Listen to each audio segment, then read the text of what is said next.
Buenísimo. Bueno, estamos viendo lo que es la odisea de los, no de los giles, sino de los fieles.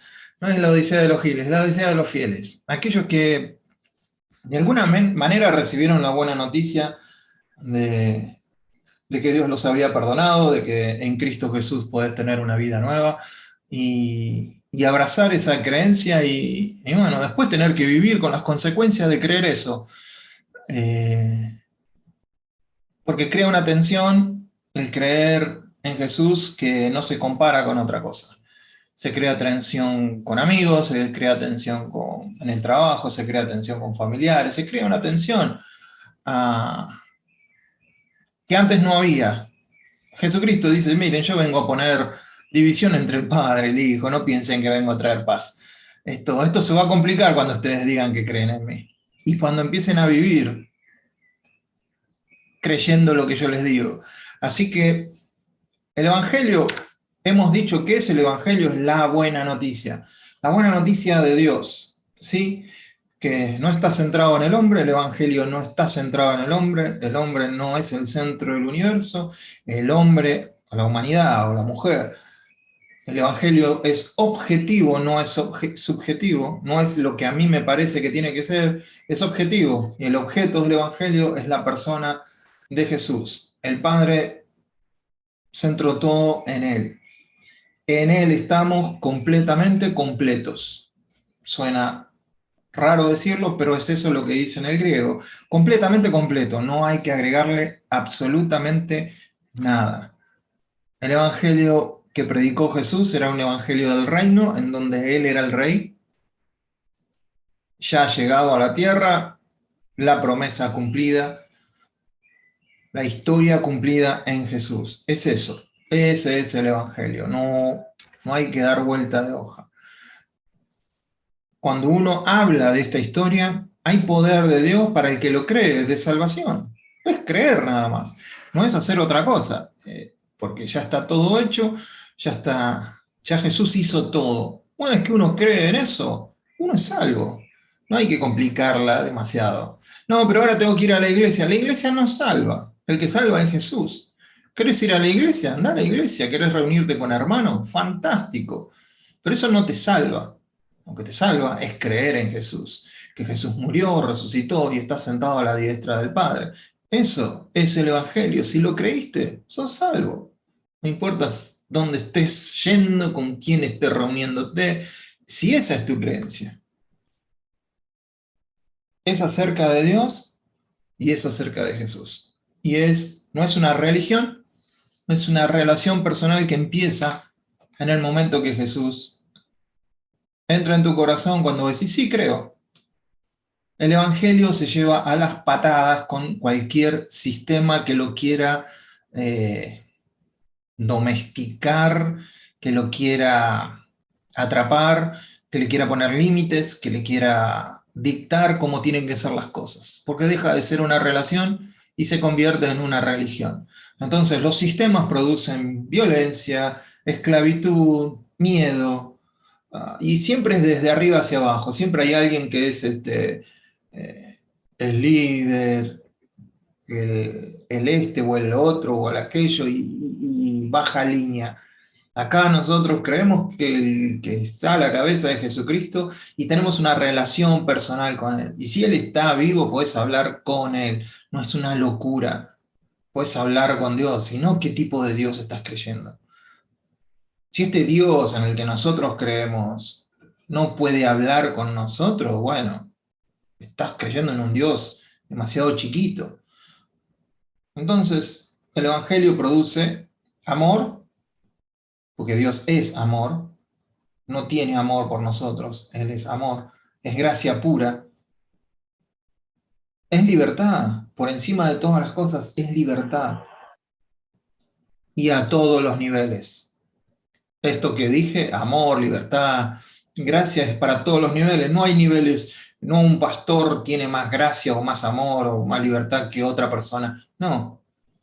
Tendrán otras responsabilidades, tendrán otros llamados, pero a nivel Dios somos todos hijos. Y cuando Jesús habló de las buenas nuevas, era a los pobres, Me ha enviado a los pobres, a aquellos pobres de espíritu, aquellos que dicen, ¿qué hago con mi vida? ¿Qué puedo hacer? Bueno, las buenas nuevas es sanar a los quebrantados de corazón, libertad a los cautivos, vista a los ciegos, y no está hablando solamente de los ciegos literales, biológicos, sino aquellos que no pueden ver, ¿sí? Poner libertad a los oprimidos, cualquier tipo de opresión que puedas sentir del sistema, de, de tu propia vida, de tu propio pasado, de cualquier opresión. Y Jesucristo vino a predicar el año agradable del Señor, no vino a condenar. Vino a predicar el año agradable, el jubileo, donde se perdonaban todas las deudas, donde todo el mundo, si era esclavo, volvía a ser libre. El jubileo, no condenación. El Hijo del Hombre no vino a traer condenación, sino a salvar. ¿Sí? Esto es todo un pequeño repaso, porque creemos que en la repetición es donde se establece la creencia firme, ¿no? Cuando repetimos y repetimos, esto va quedando. Así como cuando te repiten constantemente una mentira, se crea una mentira más profunda y te la crees. La verdad que está en el Evangelio, la verdad que está en la palabra, que ustedes la pueden constatar, no que yo lo digo, sino que ustedes pueden ir y preguntarle directamente a Dios si esto que estoy diciendo es verdad, y si en tu espíritu sentís que esto es verdad, ahí tenés la confirmación. Si no es verdad, rajá de acá. No escuché más esto y dedícate a otra cosa. El Evangelio en Romanos 1 es el Evangelio de Dios. ¿Qué es el Evangelio de Dios? Es una promesa de Dios que había prometido en las Santas Escrituras. ¿Qué cosa? En cuanto a su Hijo. ¿Qué había prometido en cuanto a su Hijo? Que iba a venir de David, que iba a ser un descendiente de David, que iba a venir en la carne como descendiente de David, y que iba a ser declarado Hijo de Dios en la resurrección de los muertos, cosa que hizo. Entonces, en creer esto es donde hay poder para salvación. Y aquel que cree es justo declarado delante de Dios. No por nada que haya hecho, sino por esa creencia es declarado justo. Y ese justo por la fe, o sea, por lo que escucha de Dios. Porque la fe viene por el oír y el oír la palabra de Dios. Por lo que escuche de Dios, va a vivir, va a tener vida. Entonces,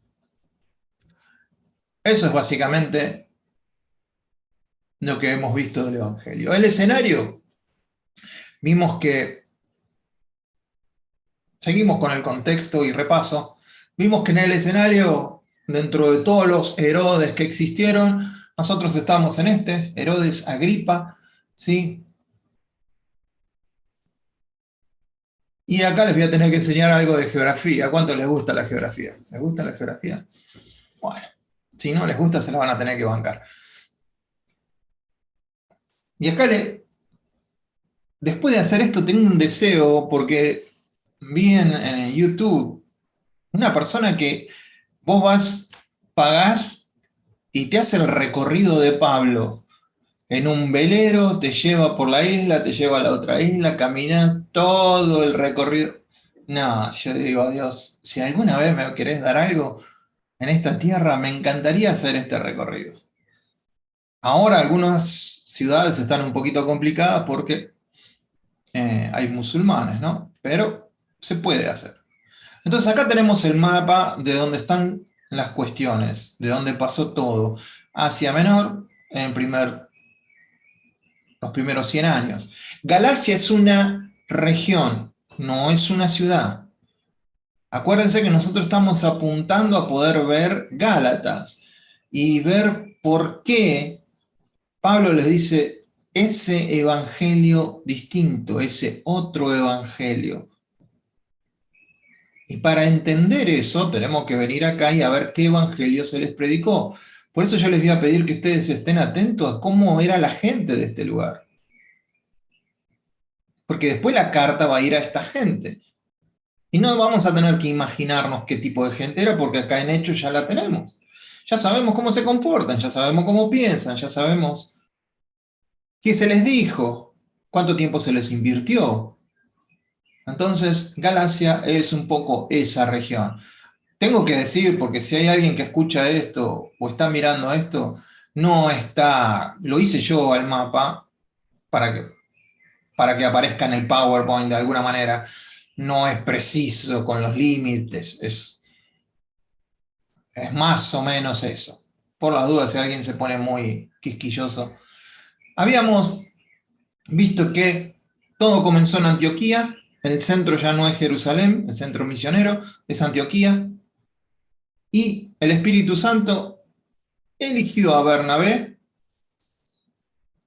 ¿sí? Y a Saulo para que salieran. Entonces la iglesia de Antioquía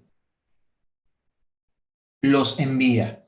La iglesia los envía. El Espíritu Santo los elige, los llama y la iglesia los envía. Bien. Antioquía. Habíamos visto que de Antioquía ya Pablo y Bernabé habían venido de Jerusalén, habían llevado plata por la hambruna que estaban pasando. De Antioquía caminan hasta Seleucia, porque ahí había un puerto, entonces tienen que ir caminando o en carreta, no sé, un Uber se habrán tomado, qué sé yo.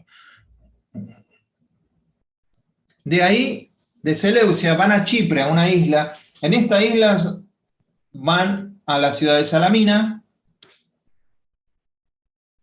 caminan toda la isla, van a el otro puerto del otro lado. Mientras van caminando, van predicando y les pasan cosas en este lugar. El procónsul se convierte. Hay un tal mago, Bar Jesús, ¿se acuerdan? Que queda ciego.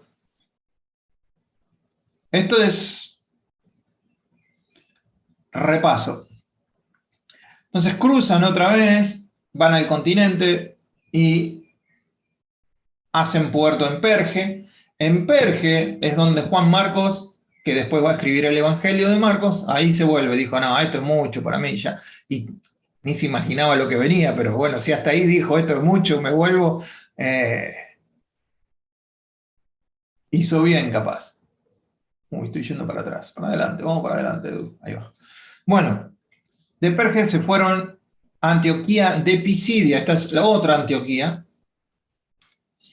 y ahí fue lo que vimos la última vez. Los dejamos con el capítulo 13 completo y vamos a pensar hoy el capítulo 14. En el capítulo 13 los dejamos sacudiéndose ellos, lo echaron de la ciudad. ¿Se acuerdan las mujeres, las mujeres de élite, los judíos, terminaron echándolos de la ciudad y ellos se sacudieron el polvo? Era una forma muy judía de decir, bueno, no tenemos nada que ver con ustedes. Ustedes son paganos, nosotros nos sacamos de encima, somos de teflón, no se nos pega nada acá. Ahí dejamos la historia. Terminamos el capítulo 13. Hasta acá lleva Pablo recorrido más o menos 1626 kilómetros. 1626 kilómetros. Tierra, agua, no se sabe cómo hizo, pero más o menos para que tengamos nos vayamos haciendo la idea de lo que fue este viaje. Sí, qué sé yo, por mar hizo 379, después hizo 599, 92 kilómetros. De Perge a Pisidia hizo 310 kilómetros, como de Buenos Aires a Mar del Plata, más o menos, se fue caminando. O se habrá ido en carreta, se habrá ido en caballo, lo que sea, pero para que tengas una noción de lo que fue el viaje. Bien, hoy vamos a comenzar entonces. La primera ciudad, el primer escenario que vamos a ver en el capítulo 14 es Iconio. No es gallega la ciudad, no es Iconio, no, es Iconio todo junto. Y empieza en el capítulo 14. ¿Sí? 255 kilómetros de Antioquía de Pisidia llegan a Iconio. Capítulo 14, versículos del 1 al 6, dice así. Aconteció en Iconio que entraron juntos en la sinagoga de los judíos Y hablaron de tal manera que creyó una gran multitud de judíos, y asimismo de griegos. Mas los judíos que no creían excitaron y corrompieron los ánimos de los gentiles contra los hermanos. Por tanto, se detuvieron allí mucho tiempo, hablando con denuedo, confiando en el Señor, el cual daba testimonio. ¿Quién daba testimonio de la palabra? El Señor.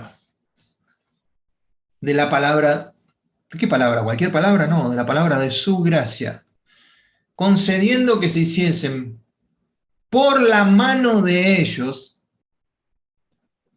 señales y prodigios. No eran ellos los que lo hacían, era Dios el que lo hacía por la mano de ellos. Es muy enfático en el griego eso.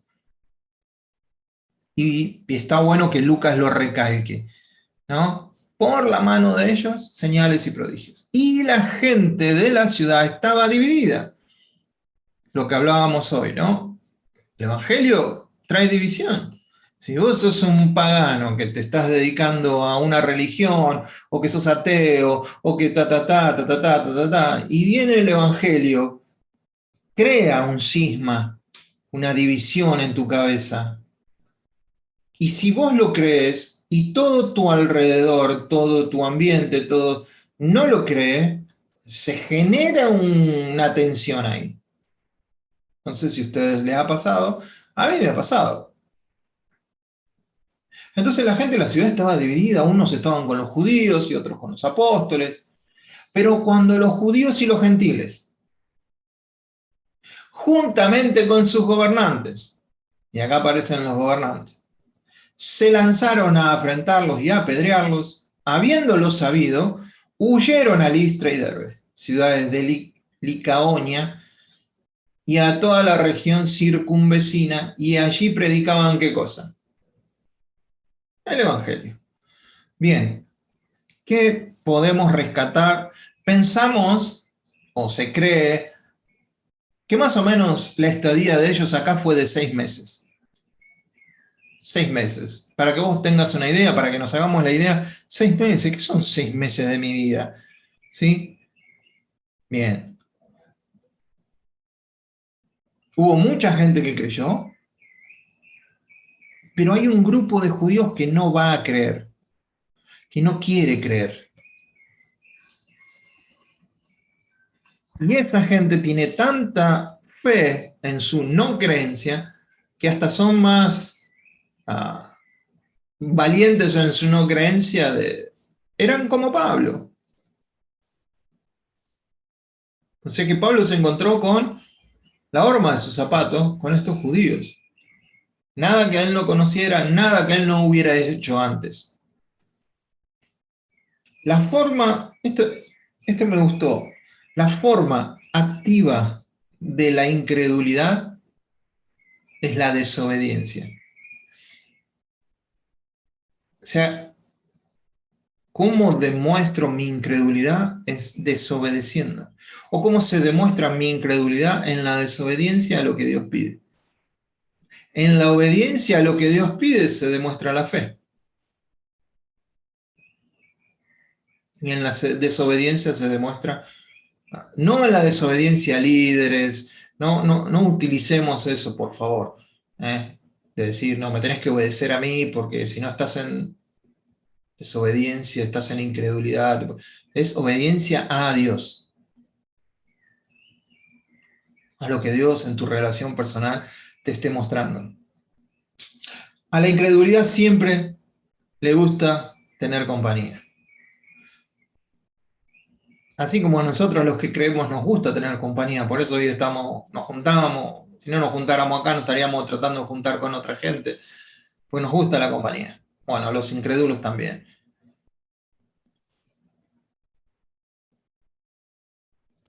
Entonces, tenemos que la huella digital de Dios para ver que Dios está obrando en un lugar son señales y prodigios. Pero acá queda muy claro que Pablo y Bernabé son instrumentos. Nada más. Y la cuestión de divisiones, la ciudad dividida, es un cisma, ¿sí? Y Pablo va a decir, miren, nosotros no tenemos lucha contra carne y sangre. Entonces quiere decir que todo lo que se revolotea acá tiene un olor a azufre importante. No es la lucha contra carne y sangre, sino contra principados, potestades, huestes de la...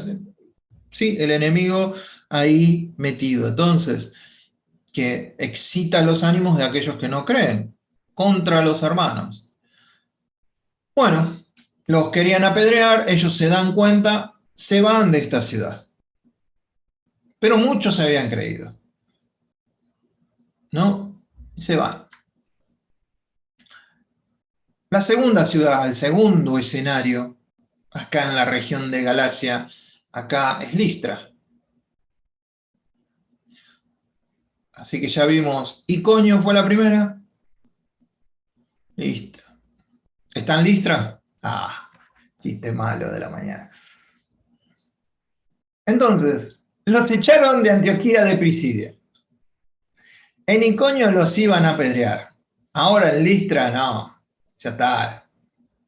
Ahora lo van a recibir bien. Vienen con el Evangelio.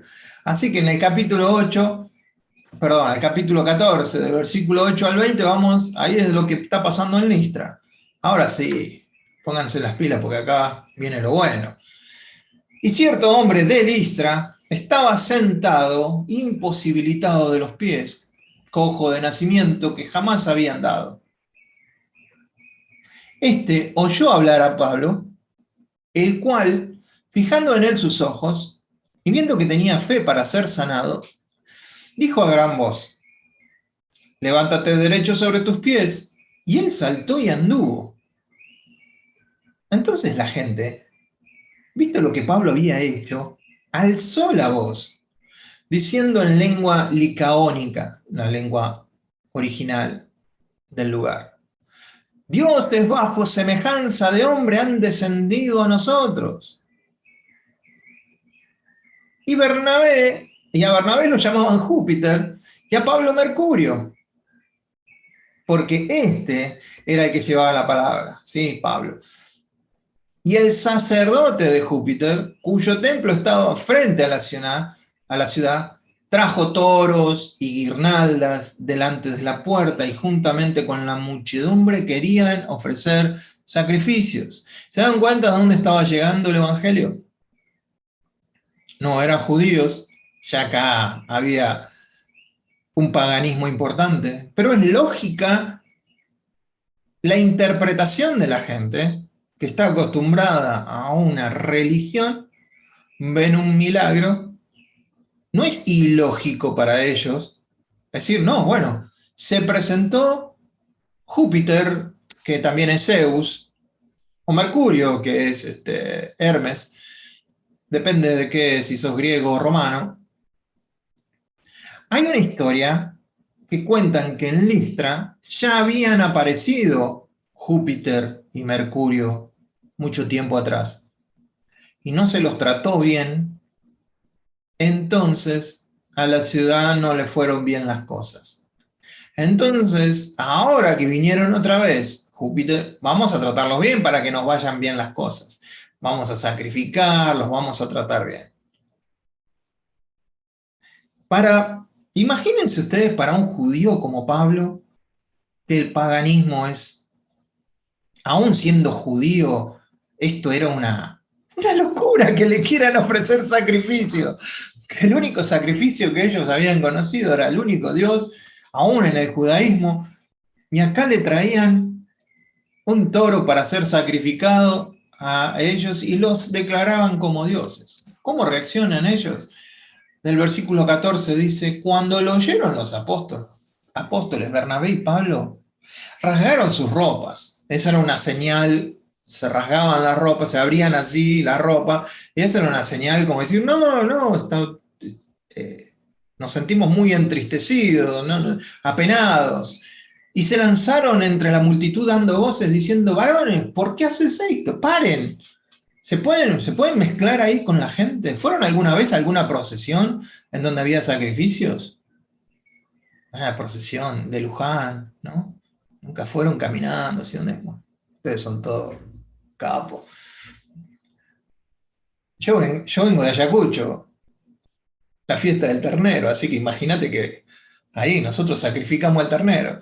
Somos lo más parecido al pueblo judío, pero después lo comemos asado, que es distinto. Bueno, varones, ¿por qué haces esto? Nosotros también somos hombres semejantes a vosotros, que os anunciamos que de estas, ¿qué cosa? Vanidad, es una palabra que nosotros hemos estudiado muchísimo. Acá le está llamando a los dioses de ellos. Miren cómo nos están llamando. A Zeus, a Mercurio, a Júpiter. Le están diciendo vanidades. Que os convirtáis al Dios vivo, no a estos. ¿Qué Dios? El que hizo los cielos y la tierra, el mar y todo lo que en ellos hay. O sea, que se conviertan al Dios que hizo todo lo que involucra las deidades de ellos, el cosmos de las deidades de ellos. ¿Se entiende lo que quiero decir? Incluso el habitáculo donde sus dioses con minúscula existen. Él ha dejado todas las gentes andar en sus propios caminos, si bien no se dejó a sí mismo sin testimonio. Fíjense qué interesante. Acá el Evangelio no cuenta la historia. ¿Se acuerdan que dijimos que el Evangelio es la historia? A un judío le podés ir con la historia de las genealogías, de cómo el pueblo de Israel, pero acá no. Acá son gentiles que no te van a entender, no tienen cultura de Antiguo Testamento. Entonces, ¿cuál es la historia que le cuenta Pablo? La creación, el Dios de la creación. Algo con que ellos se pueden relacionar. En las edades pasadas, Él ha dejado a toda la gente andar en sus propios caminos, pero Él no se dejó a sí mismo sin testimonio. ¿Cuál es el testimonio de Dios? Jesús. Haciendo bien, dándonos lluvias del cielo y tiempo fructífero, llenando de sustento y de alegría nuestros corazones. Y diciendo estas cosas, la gente ahora sí dijo, ahora tenés razón, ahora entendemos. No, difícilmente lograron impedir que la multitud le ofreciese sacrificio.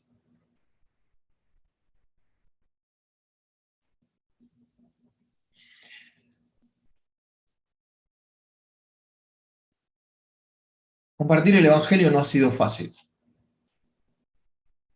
Ellos están entrando en un terreno bastante desconocido para ellos en cuanto a compartir el Evangelio en una nación tan pagana. Me gusta porque no sé si a ustedes los que le ha tocado enseñar o compartir, uno se da cuenta cuando la otra persona está creyendo. A mí que me ha tocado predicar, me doy cuenta por los rostros, por el lenguaje corporal, quién está creyendo y quién no está creyendo. No sé si es algo espiritual o es algo que uno se da cuenta que es normal, es a nivel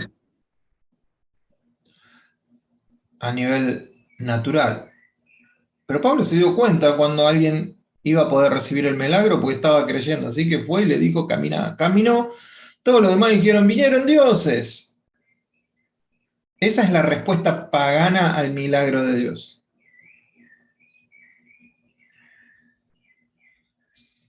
Hay una historia, se repite mucho esta historia en algunas películas. El capitán Cook llegó a Hawái y claro, los aborígenes de Hawái pensaron que era un dios. Y lo atendieron como lo mejor. Bueno, el capitán Cook se dejó atender, le daban todo lo que quisieran, comida, atención.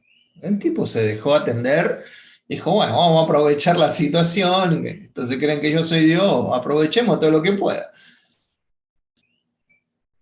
Una persona de los aborígenes no creía mucho, le tenía un poco de desconfianza. Un día en la playa, el capitán Cook ya iba volviendo a su barco, esta persona se le tiró encima con un garrote y le pegó en la cabeza. Y el capitán Cook, en la arena, gimiendo de dolor.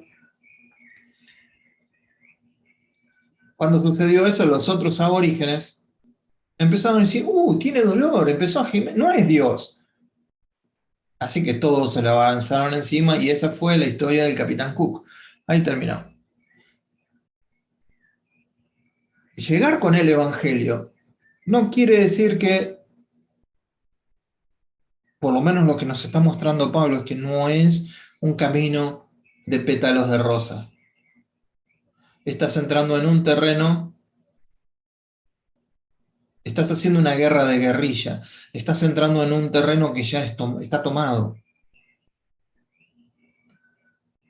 Es como querer agarrar un terreno de una casa que ya tiene dueño.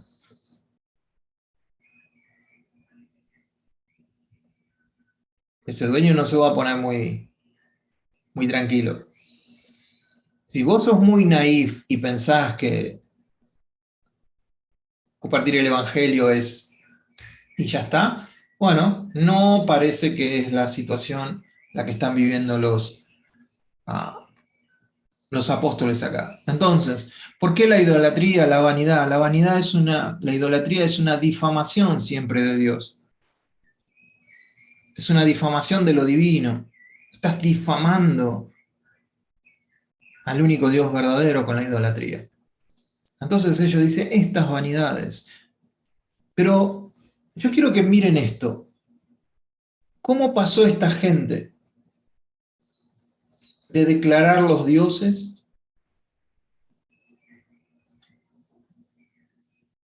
a después querer apedrearlos? De esta ciudad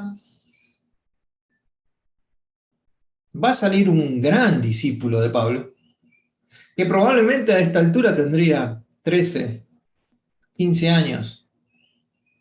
Ustedes lo van a conocer, se llama Timoteo. Va a salir de esta ciudad. Probablemente Timoteo, con su abuela o con su madre, hayan estado escuchando esta situación de Pablo. Así que la historia sigue y termina con: entonces vinieron, fíjense, vinieron, no estaban ahí. ¿De dónde? De donde habían estado Pablo y Bernabé. Vinieron de Antioquía y de Iconio judíos, que persuadieron a la multitud y habiendo apedreado a Pablo, lo arrastraron fuera de la ciudad, pensando que estaba muerto. ¿Cómo? Entonces, cuando nosotros veamos Gálatas, ¿qué tipo de gente es? Gente que recibe el mensaje, que cambia en el aire, se da vuelta como la tortilla, como dicen en mi pueblo, se da vuelta en el aire. Y que pueden ser tan amables como para hacerte un sacrificio y reconocerte como Dios, como para apedrearte y dejar ni siquiera un entierro, dejarte por muerto.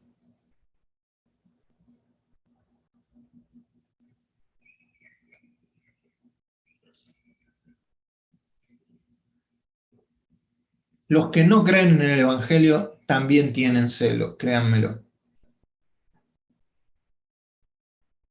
Y a veces tienen más celos que los que creen.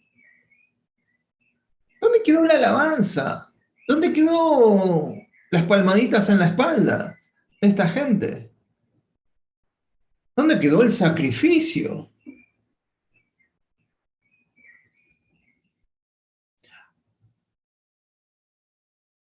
En este momento algunos suponen, no está confirmado, no podemos decir que así sea, pero puede haber sido que en estas situaciones donde Pablo haya subido al tercer cielo. ¿Se acuerdan cuando Pablo dice, sí, un hombre, no sé si en la carne, bueno, probablemente en este momento Pablo, que fue dejado por muerto, subió al tercer cielo, como dice 2 Corintios 12. También a Pablo le habrá traído algún que otro recuerdo de Esteban, ¿No les parece? Ahora siendo él, Esteban.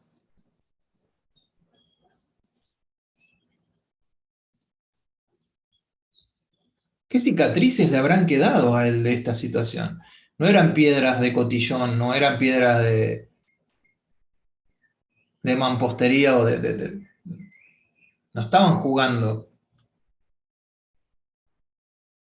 ¿Alguna piedra le habrá pegado en la cara? ¿En la cabeza?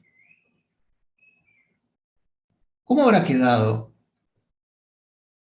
Bueno, quedó bastante mal porque lo dieron por muerto. ¿Cómo quedó para después? Él en Timoteo, en la carta a Timoteo, va a contar de esta persecución, de llevar las marcas, no solo de estas, sino de todos los latigazos también que sufrió. ¿Para qué digo esto? Para que nos metamos en la historia, para que no estemos leyendo palabras en un libro, sino para que podamos estar ahí, para poder ver lo que está sucediendo. Bien, entonces, en el tercer escenario, dejamos la ciudad de Listra y vamos al tercer escenario, que es la ciudad de Derbe. Hagamos un poquito de repaso. Antioquía de Pisidia lo echaron, de Iconio lo echaron, de Listra los confundieron con Zeus, con Mercurio, los apedrearon, los mataron a golpes, los sacaron arrastrando, y entonces ahora ellos se van a Derbe. Del 20 al 23 dice, pero rodeándole los discípulos, una vez que fue apedreado, que lo dieron por muerto, lo rodearon los discípulos de aquel lugar, se levantó y entró en la ciudad, volvió a la ciudad de Listra, y al día siguiente salió con Bernabé para Derbe, a hacer 200 kilómetros, después de haber sido apedreado. Durmió una noche en algún hotel de 5 estrellas, me imagino, porque como es apóstol, viste, tiene plata y, y habrá recibido los diezmos de toda la región, entonces se habrá pagado un hotel de 5 estrellas, le habrán hecho masaje y al otro día estuvo como una lechuguita para, después de un jacuzzi, para irse para Derbe. El versículo 21, y después de anunciar, ¿qué cosa? El evangelio a aquella ciudad, y de hacer qué. La idea no era ser convertidos, la idea no era hacer conversiones, sino hacer discípulos. En este caso, en Derbe no se menciona que hayan ido primero a una sinagoga, probablemente no había muchos judíos en esta ciudad. Entonces se predicó el evangelio y gente creyó. Y hicieron muchos discípulos. Ese es ¿cómo se le llama? La inversión que hace Pablo. No hace inversión de creyentes. Que él hizo una oración de fe. No, hace la inversión de discípulos. Hasta acá, que fue la mitad del viaje, porque ahora tiene que volver, lleva recorridos aproximadamente 2.163 kilómetros. Como de Buenos Aires a, no sé, no me tomé el tiempo, pero creo que a Neuquén hay 1.000 y pico, de Buenos Aires a Neuquén hay 1.000 y pico, de Buenos Aires a Mendoza hay 1.000 y pico. Sería como ida y vuelta Buenos Aires-Mendoza, una cosa así.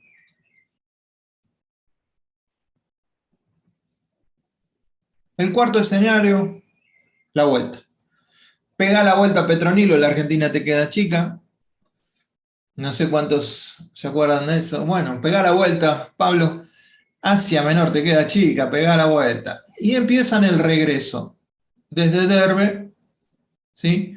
Volvieron. Este tipo está loco.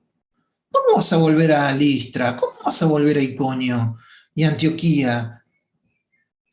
agarraron a golpe, te apedrearon, volvió a la ciudad. ¿Cómo? No me explica la palabra. No, no me da ni siquiera una idea de cómo es volver a una ciudad así. Si a mí alguien me da vuelta la cara, creo que cruzo la calle después ya para no pasar por... y verlo. A él lo apedrearon y volvió a confirmar a los discípulos en cada ciudad, confirmando, exhortándolos a que permanecieran en la fe. Fíjate lo que es. ¿Cómo no vas a escuchar a este hombre? Y diciéndoles, es necesario que a través de muchas tribulaciones entremos en el reino de Dios. Capaz que este es el versículo preferido de los pares de sufrir. Es necesario que a través de muchas tribulaciones entremos en el reino de Dios. ¿Qué? ¿Tribulaciones? Eso no es evangelio.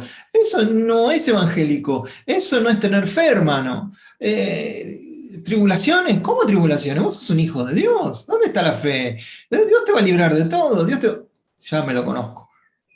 Sin embargo, Pablo vuelve y le dice, es necesario que a través de muchas tribulaciones entremos en el reino de Dios. Y constituyeron ancianos en cada iglesia. O sea, la gente mayor, más madura, que se haga cargo de las personas, pero no ancianos, no había un pastor principal. No existía hasta ese momento. No estoy diciendo con eso que esté mal el pastor principal. Estoy diciendo cómo era el mismo un gobierno que tenían las sinagogas. Los ancianos, no un anciano, varios ancianos se hacían cargo de la iglesia, del grupo de creyentes, en alguna casa o en algún lugar. Y habiendo orado con ayunos, les encomendaron al Señor en quien habían creído. 1 año y 6 meses todo este recorrido. 2 años todo este recorrido. 2 años. En algunas ciudades 6 meses. ¿Qué aprendes en 6 meses?